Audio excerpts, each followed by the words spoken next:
All right, so we're back here at the camper and put in the new fixture. Put a little bit of silicone right around here. It did have a rubber gasket on both sides, a washer, and then a metal washer and a nut.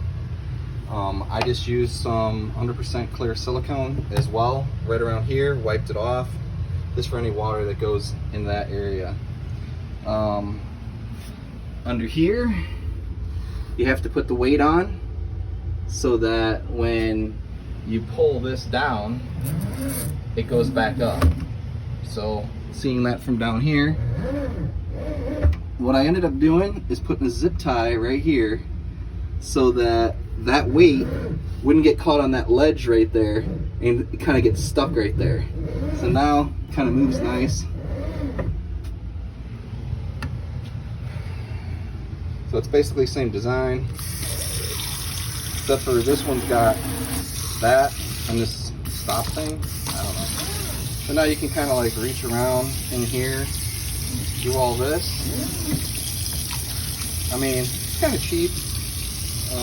This feels kind of loose, but it's not leaking here.